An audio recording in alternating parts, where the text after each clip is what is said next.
കേരളത്തിൽ ഈ പറയുന്ന പ്രതിപക്ഷ നേതാവ് പറയുന്ന കാര്യങ്ങൾ സ്വാഭാവികമാണല്ലോ. ഒരു പ്രതിപക്ഷമാണല്ലോ. ജനാധിപത്യ സംവിധാനത്തിൽ പ്രതിപക്ഷത്തിനൊരു പങ്കുണ്ട്. ആ പ്രതിപക്ഷത്തിനും പങ്കുണ്ട്. പ്രതിപക്ഷത്തിന്റെ നേതാവായിരിക്കുന്ന അദ്ദേഹം എന്ന് പറയുന്നത് ഒരുപാട് ആനുകൂല്യങ്ങൾ ഈ കേരള ഗവൺമെന്റിൽ നിന്ന് പറ്റുന്ന ആളാണ്. ഔദ്യോഗിക സ്ഥാനമാണ്. മന്ത്രിമാരെ പോലെ അദ്ദേഹത്തിന് വീടും സൗകര്യവും ഒക്കെ ഉണ്ട്. ഇങ്ങനെ കേരളത്തിന്റെ പ്രതിപക്ഷ നേതാവ് ഈ കേരളത്തോട് പറഞ്ഞുകൊണ്ടിരിക്കുന്ന കാര്യങ്ങളെ നിരീക്ഷിച്ചപ്പോൾ തുടർച്ചയായി നുണകൾ പറയുന്ന ഒരു നേതാവ് എന്ന് നമുക്ക് ബോധ്യപ്പെടുക.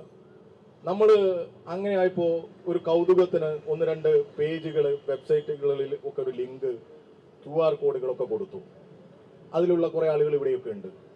കൊടുത്തപ്പോ അത് ഹാൻഡിൽ ചെയ്യുന്ന, അത് കൈകാര്യം ചെയ്യുന്ന നമ്മുടെ DYFയുടെ സഖാക്കൾ പറഞ്ഞത് അത്ഭുതത്തോടു കൂടിയാണ് അവർ പറയുന്നത്. ഓരോ ദിവസവും മണിക്കൂർ കണക്കിന് നുണകൾ ഇങ്ങനെ പ്രവഹിച്ചുകൊണ്ടേയിരിക്കുക എന്നാണ് പറയുന്നത്. എന്നെ സംബന്ധിച്ചിടത്തോളം ഞാൻ ഒരു ഡാറ്റ എടുത്ത് ആദ്യം പരിശോധിച്ചിരുന്നു. അത് കേരളത്തിൽ വീട് കൊടുത്തതിന്റെ എണ്ണം. കേരള ഗവൺമെന്റ് 5 ലക്ഷത്തോളം വീടുകൾ കൊടുത്തു എന്നുള്ള വലിയ പ്രചരണം വന്നു. 4,60,000 വീടായി എന്ന് നിയമസഭയിലോ മറ്റൊരു കണക്ക് വന്നപ്പോ ഇദ്ദേഹം തന്നെ പറഞ്ഞു, ശരിയാണ്, 4,60,000 വീട് കൊടുത്തു. എന്നാൽ മുഖ്യമന്ത്രി ഉമ്മൻചാണ്ടി ആയിരുന്ന സമയത്ത് ഇതിലധികം വീട് കൊടുത്തു. നോക്കൂ നിങ്ങൾ. സ്വാഭാവികമായിട്ടും നമ്മൾ അതൊന്ന് അന്വേഷിക്കുമല്ലോ. അതാണല്ലോ ഈ സംഘടനാ പ്രവർത്തനമൊക്കെ നടത്തുമ്പോൾ നമ്മുടെ ഉത്തരവാദിത്വം.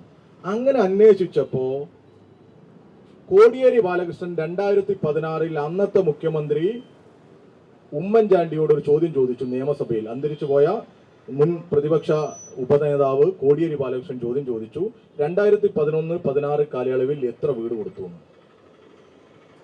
നിയമസഭയിൽ ചോദിച്ചതാണല്ലോ, കള്ളം പറയാൻ പറ്റില്ലല്ലോ. സതീശൻ പറയുന്നത് പോലെ പറഞ്ഞു പോകാൻ പറ്റില്ല. അവിടെ പറഞ്ഞു 4,189. നോക്കൂ നിങ്ങൾ, 4,60,000-വും 4,189-നെയുമാണ് സമീകരിച്ചുകൊണ്ട് ഈ പ്രതിപക്ഷ നേതാവ് പറഞ്ഞത്. അപ്പോ വീണ്ടും പലരും പറഞ്ഞതും പലതും നോക്കിയും നമ്മൾ ഇങ്ങനെ അത് പരിശോധിച്ചപ്പോ തുടർച്ചയായി നമുക്ക് ബോധ്യപ്പെടുന്നു, മണിക്കൂർ കണക്കിന് നുണ പറയുന്ന നേതാവാണ് നമ്മുടെ പ്രതിപക്ഷ നേതാവ്. നേരത്തെ ഒരു പ്രതിപക്ഷ നേതാവ് ഉണ്ടായിരുന്നു, സാക്ഷാൽ രമേശ് ചെന്നിത്തല. അദ്ദേഹം പ്രതിപക്ഷ നേതാവായിരിക്കുന്ന സമയത്ത് ഇതുപോലെ കേരളത്തെ അപമാനിക്കുകയും ആക്ഷേപിക്കുകയും സ്വയം പരിഹാസനാവുകയും ഒക്കെ ചെയ്ത സാഹചര്യം ഉണ്ടായി. അത് കോൺഗ്രസുകാർക്ക് അന്ന് സമ്മതിക്കാൻ ഒരു മടിയൊക്കെ ഉണ്ടായിരുന്നു, പക്ഷെ അവർ സമ്മതിച്ചിരുന്നു. പിന്നെ വന്ന ഇടതുപക്ഷ സർക്കാരിന്റെ തുടർച്ചയുണ്ടായപ്പോ ആരാ മാറിയത്? മുഖ്യമന്ത്രിയാ മാറിയത്? അല്ല, പ്രതിപക്ഷ നേതാവാ മാറിയത്. പ്രതിപക്ഷ നേതാവിനെ മാറ്റേണ്ട ഗതിയുണ്ടായി. അങ്ങനെ മാറി പുതിയ ആള് വന്നപ്പോ നമ്മുടെ നാട് പ്രതീക്ഷിച്ചു ഒരു മിനിമം ഗ്യാരണ്ടി പ്രതിപക്ഷ നേതാവിന് ഉണ്ടാകുന്നു. ഇപ്പൊ അദ്ദേഹം ഈ കേരളത്തിന് ബോധ്യപ്പെടുത്തി തന്നു, ഒരു മിനിമം ഗ്യാരണ്ടിയും ഇല്ല, ഞാൻ എന്തു നുണയും പറയും എന്നുള്ളത്. അതുകൊണ്ട് ഈ നുണയനായ പ്രതിപക്ഷ നേതാവിനെ കേരളത്തിലെ യുവജനങ്ങൾ വിചാരണ ചെയ്യുന്ന പരിപാടി കൂടിയാണിത്. എത്രത്തോളം ജനങ്ങൾക്കിടയിൽ ഇദ്ദേഹത്തിന്റെ നുണകളുണ്ട് എന്ന് ബോധ്യപ്പെടുത്താൻ കൂടിയാണ് ഞങ്ങൾ ഈ പരിപാടി സംഘടിപ്പിക്കുന്നത്. ഇതിവിടെ ഒരു തുടക്കം മാത്രമാണ്. ഈ പരിപാടി കേരളത്തിലുടനീളം സംഘടിപ്പിക്കണം എന്ന് തന്നെയാണ് DYFI ആലോചിക്കുന്നത്.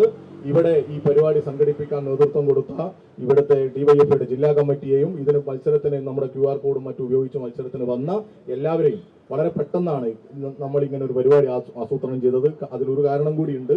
ഇന്ന് ഈ എറണാകുളത്ത് നുണ പറയലിന്റെ ഘോഷയാത്ര തുടങ്ങുകയാണ്. ഏതാണ്? പുതുയുഗ യാത്ര എന്ന് പറഞ്ഞ് കേരളത്തിലൂടെ നടന്നു വന്ന് ഒരു പുതുയുഗവുമല്ല, ഉമ്മൻചാണ്ടി കാലത്തെ ആ ഒരു വല്ലാത്ത യുഗത്തെ കുറിച്ച് മറച്ചു വെച്ച് എന്തൊക്കെയോ പറയുന്ന ഒരു യാത്രയുടെ തുടക്കമാണ് ഇന്ന് ഈ എറണാകുളത്ത്.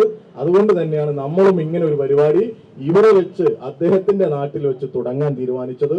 ഞങ്ങൾ എത്രയോ പരിപാടികൾ അദ്ദേഹത്തിന്റെ മണ്ഡലത്തിൽ പുനർജനയുമായി ബന്ധപ്പെട്ട് പോയി ചോദ്യങ്ങൾ ചോദിച്ചുകൊണ്ടേയിരുന്നു, നിരവധി ചോദ്യങ്ങൾ. അതിനോടൊന്നും പ്രതികരിക്കാതെ നുണകൾ പറഞ്ഞ് എന്തെങ്കിലും ന്യായീകരണങ്ങൾ നിരത്തി രക്ഷപ്പെട്ടു പോയ പ്രതിപക്ഷ നേതാവാണ്. അദ്ദേഹത്തോട് ഞങ്ങളിതാ ഇങ്ങനെ ഒരു സമരത്തിൽ ഏർപ്പെടുകയാണ്.